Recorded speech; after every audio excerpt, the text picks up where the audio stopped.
ભરૂચ પાંજરાપોળ અને ગ્રીન ભરૂચના સંયુક્ત ઉપક્રમે વિશ્વ તુલસી દિવસની ઉજવણી કરવામાં આવી. ભારતીય સંસ્કૃતિમાં તુલસી પૂજનનું ખાસ વિશેષ મહત્વ રહેલું હોવાથી લોકો તેનાથી પરિચિત થાય તે હેતુથી ભરૂચ પાંજરાપોળ અને ગ્રીન ભરૂચના સંયુક્ત ઉપક્રમે વિશ્વ તુલસી દિવસની ઉજવણી કરવામાં આવી હતી. પદ્મ પુરાણમાં દર્શાવ્યા મુજબ આખી પૃથ્વીના ફૂલ અને પાનમાંથી જેટલી દવાઓ બને છે તેના કરતાં પણ વધુ દવાઓ માત્ર એક જ તુલસીના છોડમાંથી બને છે. હિન્દુઓના દરેક શુભ કાર્યમાં અને ભગવાનની પ્રસાદીમાં તુલસીના પાનનો ઉપયોગ થાય છે. જ્યાં તુલસીનો છોડ હોય છે ત્યાંનું વાતાવરણ શુદ્ધ અને પવિત્ર રહે છે. તુલસીના પાનમાં વિશિષ્ટ પ્રકારનું તેલ રહેલું હોવાથી ડેન્ગ્યુ, કોલેરા, મલેરિયા અને કોરોના જેવી ગંભીર બીમારીઓના સૂક્ષ્મ જીવાણુઓનો નાશ પામે છે.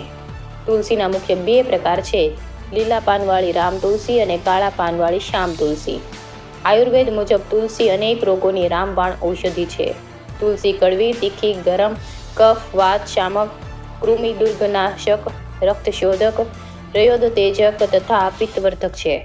તુલસીની નજીક જે પણ મંત્ર, સ્ત્રોત કે પાઠ કરવામાં આવે તો તેનું પુણ્ય અનંત ગણું ફળ આપે છે.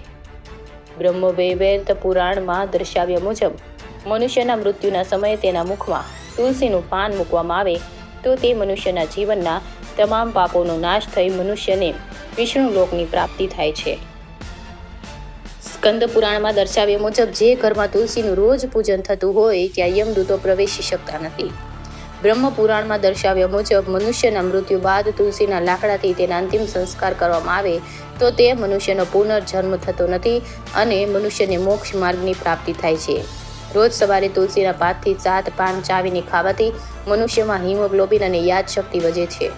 તુલસીનું વૈજ્ઞાનિક નામ ઓસિમમ સેન્કન્ટમ છે. તુલસીને વિષ્ણુ પ્રિયા પણ કહેવામાં આવે છે.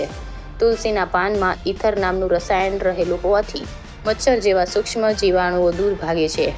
તુલસીનો છોડ ઉચ્છવાસમાં ઓઝોન વાયુ બહાર કાઢે છે જે મનુષ્ય માટે સ્ફૂર્તિદાયક છે. લોકો ભારતીય સંસ્કૃતિમાં વર્ષોથી ઉજવાતા અને ખાસ કરીને આજની નવી પેઢી તુલસી માતાના પૂજનથી પરિચિત થાય તે હેતુથી ભરૂચ પાંજરાપોળ અને ગ્રીન ભરૂચના સંયુક્ત ઉપક્રમે વિશ્વ તુલસી દિવસની ઉજવણી કરવામાં આવી હતી. જેમાં ભરૂચ પાંજરાપોળના મુખ્ય ટ્રસ્ટી મહેન્દ્રભાઈ કંસારા, ગ્રીન ભરૂચ સંસ્થાના મુખ્ય ટ્રસ્ટી નિકુંજભાઈ ભટ્ટ અને સામાજિક કાર્યકર રશ્મિકાંત કંસારાએ તુલસી પૂજનનું વિશેષ મહત્વ સમજાવ્યું હતું.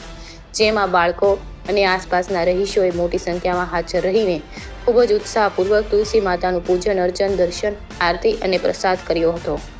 વધુમાં ભરૂચ પાંજરાપોળના મુખ્ય ટ્રસ્ટી મહેન્દ્રભાઈ કંસારાએ બાળકોને સંબોધતા જણાવ્યું હતું કે આપણે દરેક જણ તુલસીના છોડનો માતાની જેમ ઉછેર કરીશું તો તુલસી માતા આપણા ઘરને કોરોના જેવી ગંભીર બીમારીઓથી દૂર રાખશે અને તમામ પ્રકારના રોગો સામે આપણને લડવાની શક્તિ આપશે. આ પ્રસંગે મોટી સંખ્યામાં લોકોએ હાજર રહીને સમગ્ર કાર્યક્રમને સફળ બનાવ્યો હતો અને લોકોએ પોતાના ઘર આંગણે રહેલા તુલસી છોડને વાવવા જોઈએ તેવું જણાવ્યું હતું.